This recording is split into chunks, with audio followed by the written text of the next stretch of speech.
सभी लोग एक बार फिर से स्वागत है आपका हमारे YouTube channel study with Yogesh में।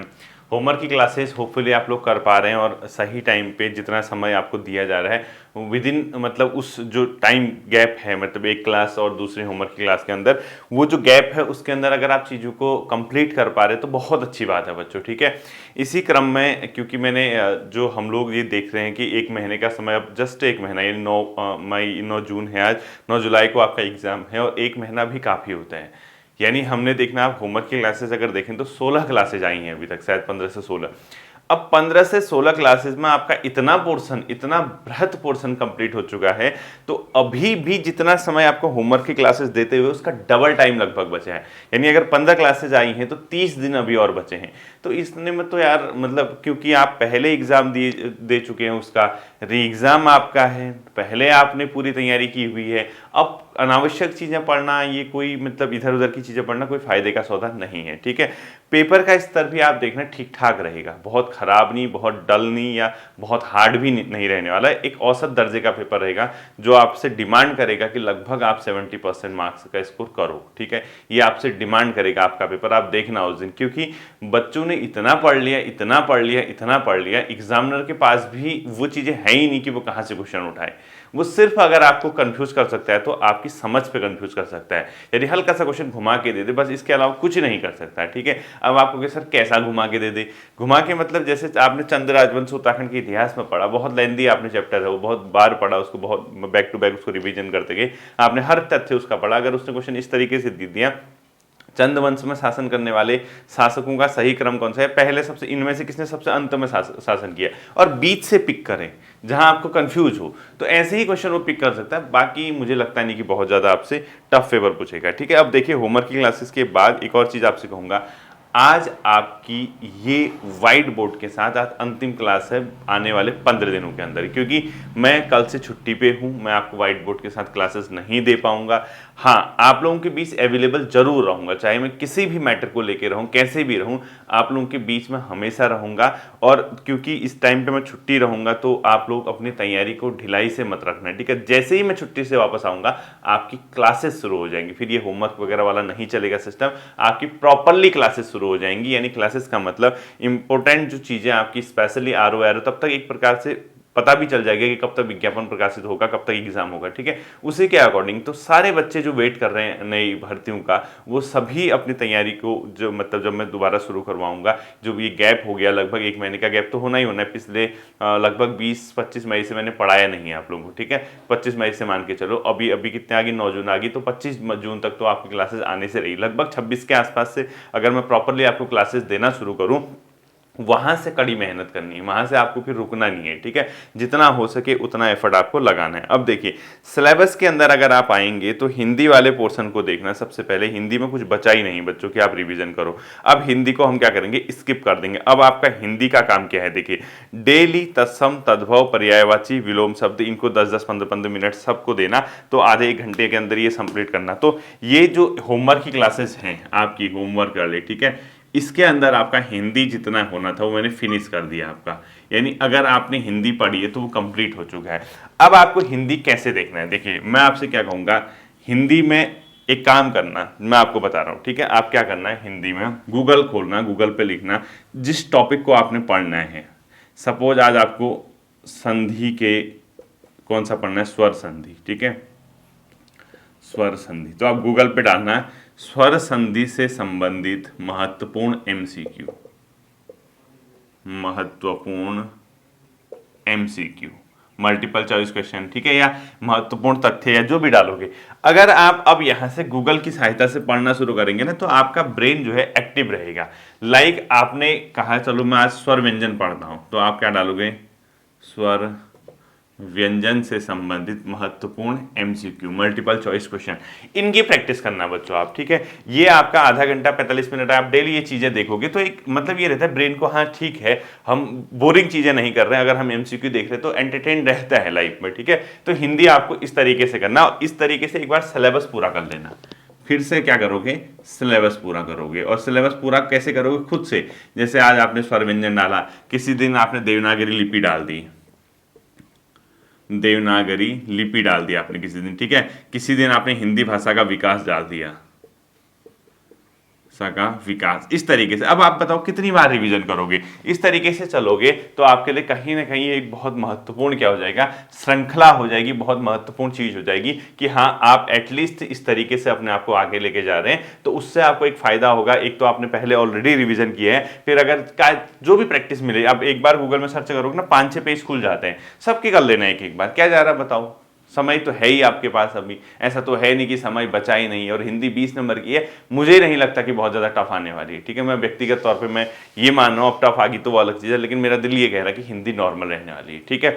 वो क्यों कह रहा है अब मुझे भी नहीं पता क्यों कह रहा है, बट हो सकता है कि टफ आए, अब क्या कौन क्या जाने, ठीक है। पता लगा आपके एग्जामिनर ने मेरी बात सुन ली, आज कोई भरोसा थोड़ना है उसका, और सुन ली और पेपर ही टॉप कर दिया, फिर आप सब मेरे पीछे पड़ जाओगे। सर आपने कहा ईजी आएगी, ईजी आएगी, तब मैं कहूँगा बेटा मैंने कहा था ईजी आएगी, ये मुझे लग रहा है, मैं ये नहीं कह रहा हूं कि इजी ही आएगी, ठीक है। ध्यान रखना इस चीज को।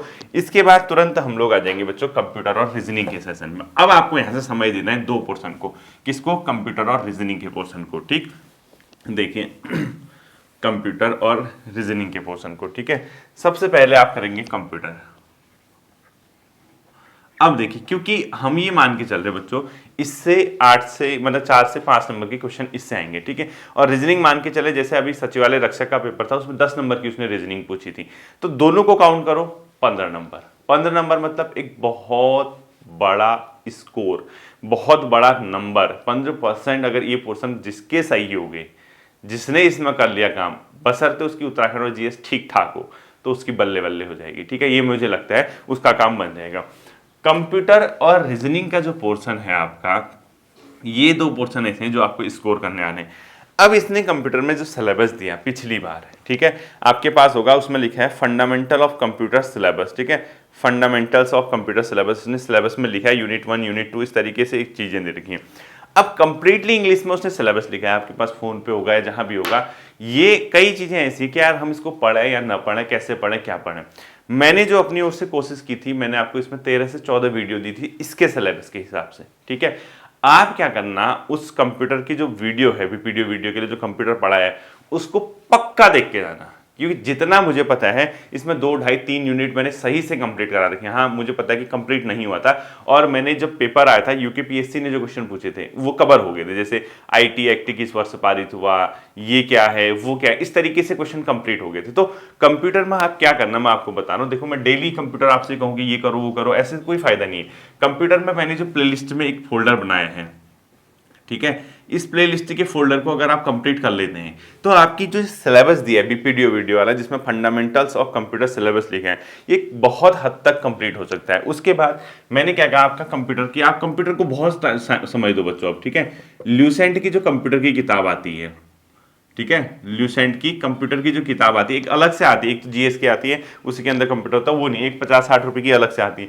इसके अंदर आप ऐसे टॉपिक देखना बच्चों जो इस फंडामेंटल्स ऑफ कंप्यूटर सिलेबस के अंदर दिए हुए हैं। जैसे आप यूनिट 1 में आओगे ना, basic concepts, introduction of computers, classification and generation of computer, block diagram of computer, इसके अलावा हार्डवेयर क्या होते हैं, सॉफ्टवेयर क्या होता है, फर्मवेयर क्या होता है, इनपुट डिवाइस क्या होती है, मेमोरी एंड स्टोरेज क्या होते हैं, इसके अलावा सेंट्रल प्रोसेसिंग यूनिट सीपीयू कैसे काम करता है, आउटपुट डिवाइसेस क्या होती हैं, इसके अलावा software system, software and application क्या होते हैं, software concept of algorithm of flow chart, generation of programme language. यानी आप इस यूनिट 1, जैसे आज आपने कंप्यूटर पकड़ा, अब आप यूनिट 1 को 2-3 दिन तक लगभग यूनिट 1 ही करना है, ठीक है, 3 दिन तक। अब इस यूनिट 1 में क्या है देखो, एक तो जनरेशन ऑफ कंप्यूटर, कंप्यूटर की पीढ़ियां, किस पीढ़ी में कौन सा, ये आपको ल्यूसेंट की किताब में मिल जाएगा, यहाँ भी मिल जाएगा, ठीक है। इसके अलावा मेमोरी वाला चैप्टर दे रखा है, ये भी मिल जाएगा। इसके अलावा लैंग्वेज वाला चैप्टर दे रखा है, भाषा कंप्यूटर की, ये भी मिल जाएगा। इसके अलावा इनपुट डिवाइस दे रखी है, ये भी मिल जाएगा। इसके अलावा आउटपुट डिवाइस दी है,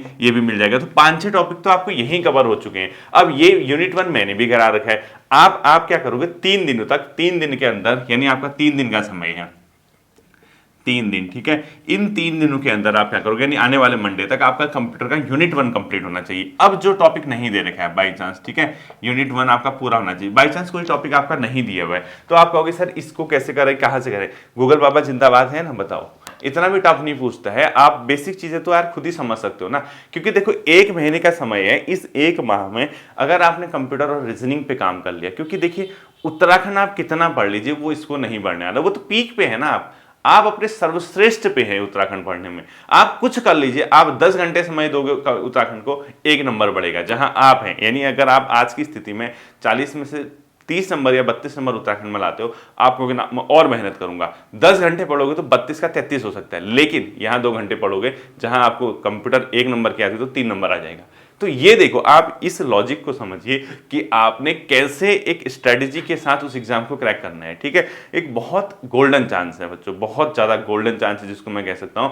ये बहुत मतलब इसमें कई बच्चे तो भाग ही नहीं ले पाएंगे एग्जाम में। आप सुन भी रहे होंगे, न्यूज में भी पढ़ लिया होगा आपने, आदेश भी पढ़ लिए होंगे। अब उसमें क्या कर सकते हैं, ठीक है, डिपार्टमेंट का आदेश है तो वो तो जिसने आदेश किया है या जो डिपार्टमेंट सोचता है वो तो उनका है, लेकिन हम उसमें क्यों इंटरफेयर करें। ठीक है, तो कहीं ना कहीं आप ये मान के चलिए कि ये जो पोर्शन है, यहाँ का जो पोर्शन है, ये आप इस पे बहुत ज्यादा काम करोगे। ठीक है, तो आपको 3 दिनों के अंदर यूनिट 1 करनी है। इसी के अलावा आप तुरंत किस पोर्शन पे आ जाएंगे, रीजनिंग वाले पोर्शन पे आ जाएंगे। ठीक है, देखिए रीजनिंग, अब आता है आपका रीजनिंग। अब आप होंगे सर हम रीजनिंग में क्या करें, दर्पण एवं जल प्रतिबिंब में मैंने बता दिया था।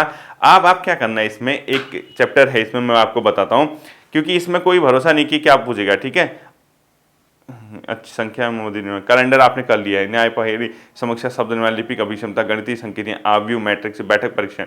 आज बैठक कर लेना आप, यानी आज जो चैप्टर करोगे बैठक वाला कर लेना। बैठक में वैसे नॉर्मल क्वेश्चन आते हैं, बैठक वाला चैप्टर कर लेना। उसमें यही पूछेगा कि जिस जैसे कहेगा कि किसी पंक्ति में राम दाएं से 18वां, ठीक है, बाएं से 13वां है, तो पंक्ति में कुल कितने व्यक्ति हैं, इस टाइप से क्वेश्चन। या ए बी के बगल में है पर सी डी के बगल में नहीं है, इस टाइप का। यानी ये जो बैठक परीक्षण वाला कुछ चैप्टर है, इसको कर लेना। आप अपने ब्रेन को अगर एक्टिव रखोगे तो ये आपकी रीजनिंग वैसी हो जाएगी, क्योंकि इतने जो टॉपिक दिए इसने दिए, देखो 29 टॉपिक इसने दे रखे हैं सेकंड वाले में, और 12 टॉपिक दे रखे हैं पहले वाले में। 29 और 12 कितना होता है आपको पता है, 41। 41 टॉपिक उसने रीजनिंग के दे रखे हैं, कम क्वेश्चन 41 टॉपिक।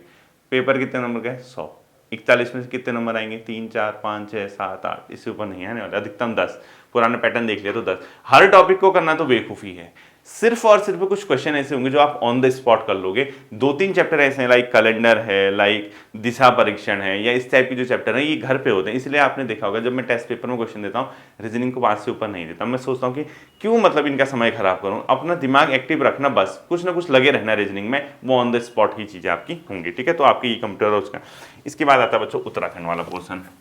लगे रहना है, छोड़ना नहीं है इस बार। ठीक है, कैसे भी हो, कुछ भी हो जाए, इसको छोड़ना नहीं है, इसको खींच के रखना है। ठीक, अगला देखिए उत्तराखंड वाला पोर्शन। ठीक है, ये मानते हुए कि डिस्ट्रिक्ट सीरीज आपकी कंप्लीट है, इंडिविजुअल टॉपिक आपकी सीरीज कंप्लीट है, यूके हिस्ट्री आपकी कंप्लीट है, ये मानते हुए, ठीक है, 10 मिनट रिवीजन, 10 मिनट, क्योंकि रिवीजन के अलावा कोई ऑप्शन नहीं है। ठीक है, 10 मिनट रिवीजन, तो टोटल कितना हो रहा, 30 मिनट। अब सोचिए 30 दिन लगभग आपके मान के चलो, तो 10 गुणा 30, 300 मिनट अभी तो आप जिला सीरीज रिवाइज कर लोगे। 300 मिनट, ठीक है, 300 मिनट यानी 300 पेज भी नहीं है उस कॉपी में आपके, तो 300 मिनट तो आपको जिला सीरीज रिवीजन करने को मिलेंगे। ठीक है, इसके बाद तुरंत आएंगे आप लोग इसमें परीक्षा वाणी में। ठीक है, कौन सा चैप्टर है आज आपका, मुझे लगता है कि 6th चैप्टर मैंने करा दिया था, यानी दे दिया था आपको, 6th पढ़ लेना। उत्तराखंड नदी तंत्र झील वाला आपका हो चुका है। इसके बाद वन आंदोलन मैंने बताया था कि कर लेना। इसके बाद तुरंत बच्चों आता है आपका उत्तराखंड खनिज संपदा, बहुत चैप्टर छोटा है, और कृषि पशुपालन, 2 चैप्टर आपको करने हैं, यानी 7वां और 8वां चैप्टर उत्तराखंड परीक्षा वाणी से, 7th प्लस 8th चैप्टर, ये आपके विद इन 24 आवर कंप्लीट होना चाहिए। खनिज संपदा आपको मिल जाएगा इंडिविजुअल टॉपिक सीरीज के अंदर, जहां तक मेरा ख्याल है। ठीक है, तो आज आप क्या करना, जब आप इंडिविजुअल टॉपिक सीरीज का रिवीजन करोगे तो आप यही टॉपिक पढ़ लेना, खनिज संपदा, ताकि आपका परीक्षावाणी से भी कंप्लीट हो जाए। और आना कुछ नहीं है, खनन नीति कब बनी थी, प्रमुख खनिज किस किस जगह पाए जाते हैं। ठीक है, तो इंडिविजुअल सीरीज से उसको उठा लेना। इसके बाद आप जैसे खनिज संपदा के बाद आओगे उत्तराखंड मिट्टी, कृषि, पशुपालन एवं सिंचाई, ये जो चैप्टर है बच्चों, ये थोड़ा सा उत्तराखंड की आर्थिक जो अपने आप में क्या है, आर्थिक सर्वे है, यानी जो 7th चैप्टर है, जिसके अंदर आपका 8th चैप्टर मिट्टी, कृषि, पशुपालन वाला आता है, इसके अंदर ये चैप्टर कर लेना सिंचाई तक। ठीक है, तो 8th चैप्टर तक करोगे तो आपको ये कहीं ना कहीं जो मैंने आपको अभी आर्थिक सर्वे कराया हुआ है पशुपालन है, कृषि है, मृदा है, मत्स्य है, ये सब कहीं ना कहीं वहां से भी लिंक होती है, तो वो चीजें आपको वहां से रिवाइज करनी होंगी। तो 8 चैप्टर तक आप क्या पहुंच जाओगे, परीक्षावाणी। जैसे ही उत्तराखंड इतना पोर्शन कंप्लीट करोगे, आपको तुरंत क्या खोलना है, जीएस वाला पोर्शन खोलना है। और जीएस में आज आप क्या करोगे, सीधे आपका जो नंबर आता है, अब क्योंकि ज्योग्राफी वगैरह हम हल्का सा कम करेंगे क्योंकि ज्योग्राफी वगैरह के टॉपिक आपने बहुत पढ़े हैं, आप सीधे उत्तराखंड भारत के इतिहास में आइए, ठीक है। राष्ट्रवाद के विकास के बाद प्रथम विश्व युद्ध वगैरह, खिलाफत आंदोलन, जो पूरा चैप्टर है, कौन सा, प्रथम विश्व युद्ध एवं राष्ट्रीय आंदोलन, इसमें होम रूल आपने कर लिया होगा, लखनऊ समझौता मैंने बताया था, अगस्त घोषणा बताया था, गांधी युग। आज आपको क्या करना है बच्चों, भारत सरकार अधिनियम 1919, रॉलेट एक्ट 2, जलियांवाला 3, खिलाफत आंदोलन 4, असहयोग आंदोलन 5, चौरा चौरी कांड 6, स्वराज पार्टी का गठन 7, साइमन कमीशन 8, नेहरू और जिन्ना की, ये एक काम करना नहीं, बहुत छोटे छोटे छोटे टॉपिक हैं ये। अगर आप घटना चक्र वगैरह से भी पढ़ेंगे तो एक ही दिन में कंप्लीट हो जाएंगे। थोड़ा स्पीड बढ़ाना। आज आपका प्रथम विश्व युद्ध और राष्ट्रीय आंदोलन एंड हो जाना चाहिए, यानी जितनी जल्दी जीएस के अंदर मॉडर्न हिस्ट्री में आइए, राष्ट्रीय आंदोलन, प्रथम विश्व युद्ध राष्ट्रीय आंदोलन, ठीक है, क्योंकि इतना ज्यादा आता नहीं है यहां से, प्लस राष्ट्रीय आंदोलन। अब देखिए कितने छोटे छोटे टॉपिक हैं, आपको ये घटना चक्र से ही मिल जाएंगे, वहीं से कंप्लीट कर लो, वही बहुत है आपके लिए, ठीक है, क्योंकि इतना कुछ आता नहीं है यहाँ से। होम रूल आंदोलन बहुत छोटा, कब हुआ था, किन लोगों ने शुरू किया था, क्या मांग थी, लखनऊ समझौता क्या था, अध्यक्षता किसने की थी, भारतीय राष्ट्रीय कांग्रेस की, उसमें जो मुस्लिम लीग और वो एक हुए थे, क्या हुआ था, ये पढ़ लेना। 1970 की अगस्त घोषणा के समय कौन था वायसराय, क्या इस घोषणा में था। इसके अलावा भारत में जो अपने आप में क्या हुआ था, विदेशी एवं क्रांतिकारी आंदोलन मैंने बता दिया था, ठीक है। भारत सरकार अधिनियम 1919 के बारे में बहुत छोटा टॉपिक है, मैंने पढ़ा रखा है। रॉलेट एक्ट क्या था, क्यों हुआ था, क्या इसमें काम था, जलियांवाला नरसंहार में क्या हुआ था, ये पूरा चैप्टर आपको आज कंप्लीट करना है बच्चों। थोड़ा एफर्ट तो लगाने ही पड़ेंगे। और पॉलिटी इसके साथ सीधे आप क्या आ जाओगे, जो मतलब ये वाला टॉपिक पढ़ने के साथ पॉलिटी के अंदर आ जाओगे। पॉलिटी के अंदर आपका कुछ है नहीं ऐसा पढ़ने के लिए अब, ठीक है। पॉलिटी आपका लगभग एंड हो चुका है। अब आप क्या करना है, एक छोटा सा टॉपिक आज कर लेना, मौलिक कर्तव्य रिवाइज। मौलिक कर्तव्य आप रिवाइज कर लेना, ठीक है। अब आपको बता रहा हूं, ये टॉपिक भले ही आपके 2 दिन लगे, इसमें संभावित है कि 2 दिन लगेंगे। जीएस के अंदर ये 2 दिन के अंदर का टॉपिक है, यानी आज फ्राइडे है, सैटरडे, संडे, संडे तक आपका ये एंड हो जाना चाहिए। जैसे संडे एंड हो जाएगा ना, हम मंडे से क्या करेंगे, मॉडर्न हिस्ट्री को बंद करके हम हिस्ट्री के दूसरे सेशन पे आ जाएंगे। क्योंकि मैंने क्या कहा था, मॉडर्न हिस्ट्री लेंदी सेशन है, थोड़ा आपको समय लग सकता है। तो मॉडर्न हिस्ट्री से आप इतना परेशान मत होना कि यार बहुत ज्यादा लंबा है, कैसे होगा, क्या होगा, अरे हम तो लुट गए, हम तो बर्बाद हो गए सर, हम कहीं के नहीं रहे, ऐसा नहीं सोचना है, ठीक है। आप लुटे भी नहीं हो, बर्बाद भी नहीं हो, आप सब जगह के हो। तो आप इसको एक बार रिवाइज कर लेना, तो भले ही 2 दिन आपको लगेंगे। और यहां मौलिक कर्तव्य, अब देखना मैं आपको एक चीज बता दूं, मंडे से जैसे ही मंडे तक का मान के चलो, ठीक है। मंडे तक आप एक काम करना, संडे तक मौलिक कर्तव्य के अलावा मौलिक अधिकार भी पढ़ लेना, मौलिक अधिकार भी पढ़ लेना, ठीक है। और एक छोटा सा टॉपिक होगा प्रस्तावना वगैरह, जो छोटे मोटे टॉपिक बचे सारे खत्म कर लेना। इसके ऊपर जो पॉलिटी में उसने असहयोग आंदोलन ये वो दिया है, वो एक्चुअली हिस्ट्री का टॉपिक है। अगर आप हिस्ट्री में टिक मार दें तो पॉलिटी में भी टिक मार लेना उस टॉपिक को, ठीक है, वो वहां का है। अब मैं मान के चल रहा हूं कि पॉलिटी हमारी एंड हो गई रिवीजन क्लासेस में, ठीक है, आपने पढ़ा होगा। हिंदी हमारी एंड हो गई है, ठीक है। मॉडर्न हिस्ट्री लगभग एंड की कगार पे है, ठीक है। इकोनॉमी लगभग एंड की कगार पे है। तो कहीं ना कहीं अब जो पोर्शन रहता है, ancient history, medieval history, geography के कुछ पोर्शन, और इसके अलावा थोड़ा बहुत जो बचा कुचा कंप्यूटर रीजनिंग है। यानी अभी भी बच्चों 1 माह का समय है, आप धरती पलट सकते हो, धरती आसमान एक कर सकते हो। 1 महीने में क्या से क्या हो जाता है, छुटकू सा सिलेबस है, इसको लेके बहुत तनाव मत लेना। जो अगर आपको मैंने टारगेट दिया है, इस टारगेट के अगर अकॉर्डिंग आप स्टडी कर पा रहे हैं, आप इसका परिणाम एग्जामिनेशन हॉल में देखेंगे, देख लेना। क्योंकि आप बिखरे या उलझे तरीके से जो पढ़ाई का आज तक करते आए हो, ये वो प्लेटफॉर्म नहीं है। आपको प्रॉपरली एक गाइडेंस दे रहा हूं कि ये पढ़ के जाना। हाँ, इतना मैं स्वीकार करता हूं कि मैं आजकल आपको क्लासेस नहीं करा पा रहा हूं, क्योंकि हर किसी की कोई ना कोई समस्याएं होती हैं, कुछ ना कुछ मजबूरियां होती हैं। मैं आपसे कमिटमेंट कर रहा हूं कि जैसे ही मैं छुट्टी से आ जाऊंगा, उसके बाद आपकी क्लासेस प्रॉपर चलेंगी। ये नहीं चलेगा, उसके बाद आपको प्रॉपर स्टडी मटेरियल प्रोवाइड कराया जाएगा, डीप स्टडी आपको कराई जाएगी। उसके लिए आप थोड़ा सा सब्र कीजिए, सब्र का फल मीठा होता है, ठीक है। फिर मिलते हैं अगले सेशन पे, अपना ध्यान रखिएगा।